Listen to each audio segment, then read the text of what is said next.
First, let's start with our motherboard. Our motherboard is a Gigabyte B450M DS3H, which is a AMD Ryzen 3000 desktop ready. This is only 3,808 nung nakuha ko sa ECPC. The CPU that we got is a Ryzen 5 2600. Pero yung box natin is naka Ryzen 3 2200G kasi ni-request ko lang sa seller na bigyan niya ako ng box and also the stock cooler fan. Ito kasi yung processor na tinatawag na tray processor. But luckily, mura ko lang ito nakuha sa ating Chinese seller.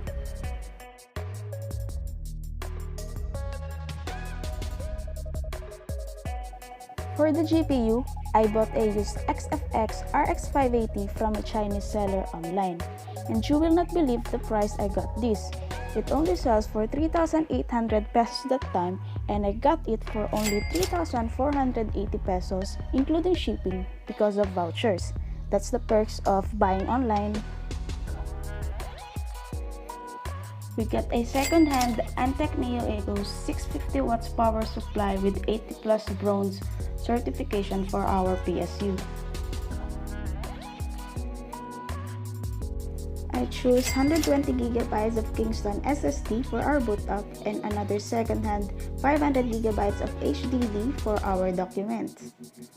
For the RAM, I bought 2 sticks of 8 GB, 2666 MHz of Team Elite. I also bought a HyperX Fury heatsink to make it look cooler. As you can see, I bought the white version because I am building a white build.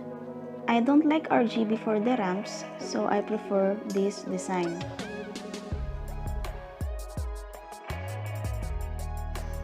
I searched for the cheapest 8 GB of RAM of at least 3,000 MHz, but sadly, prices are so high than what it was before. Therefore, I have no other choice but to pick Team Group Elite 2666 MHz with discount voucher and got the RAMs for 1,495 each. Pretty good deal, huh?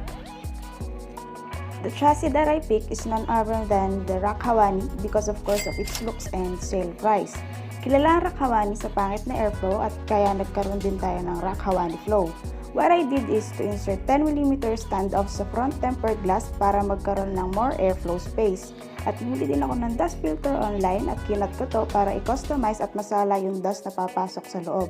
O diba? Parang Rakk Hawani flow na.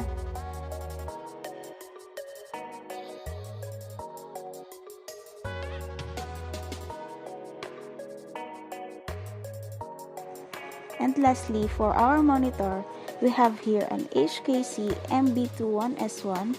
It is a Full HD 21.5-inch monitor. I got it for only 3,000 pesos.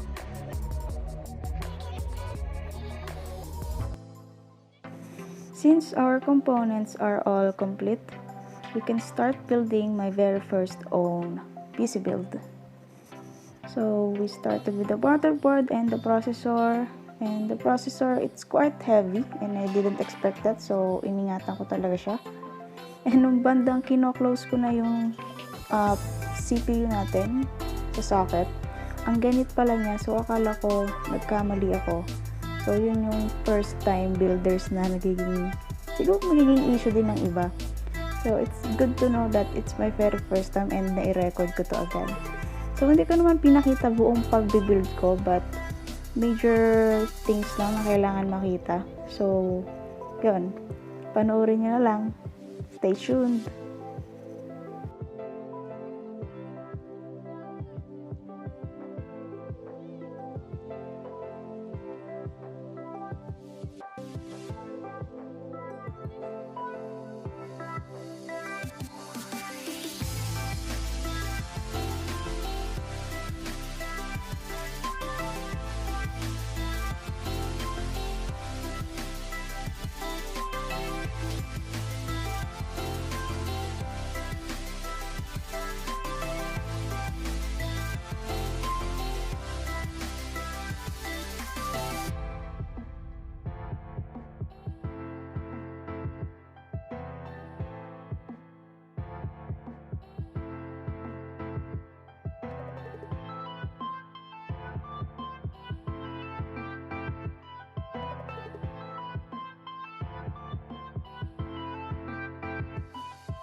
So, okay guys, it's been too messy here. And hindi ko pa nilalagay yung buong case talaga. But I already connected the cables. So, ayusin ko na lang yan mamaya para kung may kailangan i-troubleshoot is magagawa natin agad. So, kinakabahan ako ngayon. First time! It's my first freaking build. Ayun na, moment of truth. So, this is the power button. Oh my gosh! Oh my god! Oh shit! Nag-boot! Sige, ayusin ko lang to guys So currently yan, nag-install na yung Windows 10 natin using a bootable disk, bootable drive yan. And mamaya, ibabalik na natin yung case and ayusin ko lang ng konti itong cable management natin. So itong part na to is naayos ko na. Medyo bagulo lang to sa mga power switch yan.